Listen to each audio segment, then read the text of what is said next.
Shalom, selamat malam.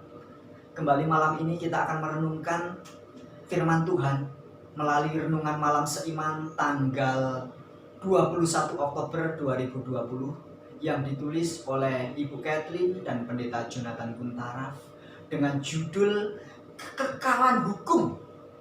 Kita tunduk kepala.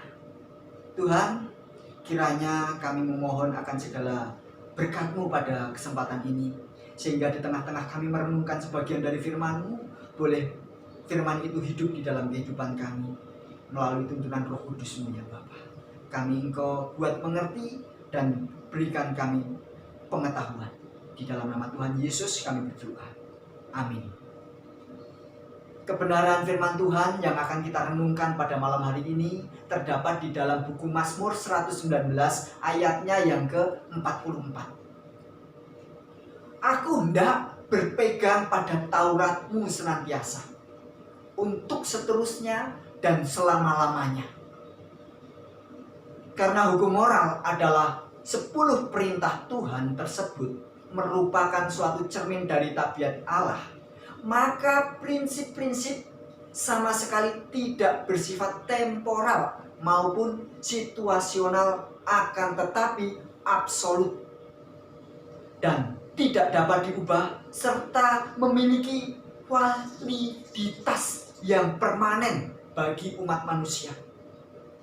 Orang-orang Kristen selamanya berabad-abad telah dengan teguh mendukung keberlangsungan hukum Allah dengan gigih serta meneguhkan keabsahannya.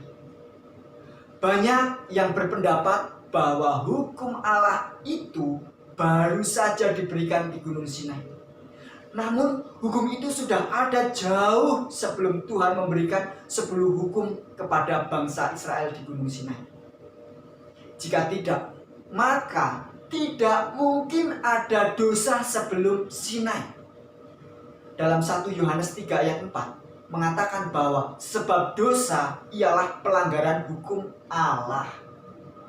Bahwa Lucifer dan para malaikatnya yang berdosa memberikan bukti akan adanya hukum Allah bahkan sebelum penciptaan, sebagaimana 2 Petrus 2 ayatnya yang keempat.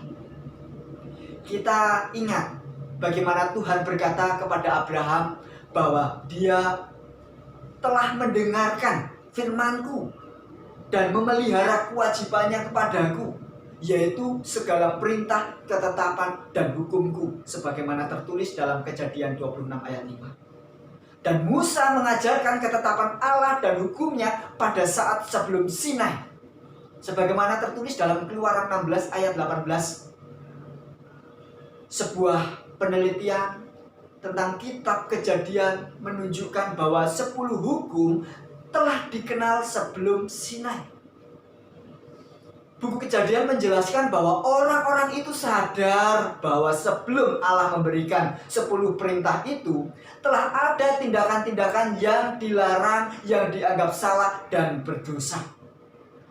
Pemahaman umum tentang hukum moral ini jelas menunjukkan bahwa Allah pasti telah memberitahukan kepada manusia pengetahuan tentang 10 hukum tersebut. Selama periode perbudakan yang panjang di Mesir, sebuah bangsa yang tidak mengenal Allah yang benar, sebagaimana dalam Keluaran 5 ayat 2, adalah orang Israel yang hidup bejat di tengah penyembahan berhala. Akibatnya, mereka kehilangan banyak pemahaman tentang kekudusan, kesucian, dan prinsip moral Allah. Status mereka sebagai budak menyulitkan mereka untuk beribadah kepada Tuhan.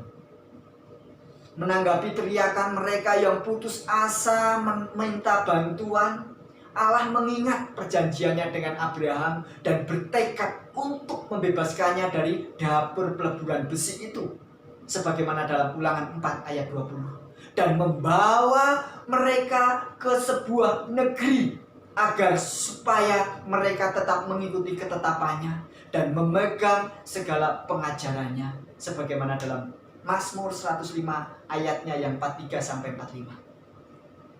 Melihat kepada kekekalan dari hukum, bukankah selayaknya kita juga menurut akan hukumnya itu? ini hanya dapat dilakukan dengan kuasa dari Allah.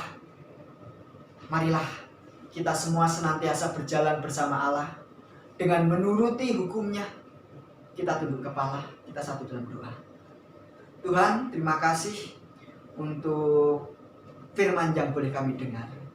Biarlah apa yang kami dengar ini Engkau materaikan di dalam kehidupan kami, sehingga kami pun boleh dengan baik menghidupkan di dalam kehidupan.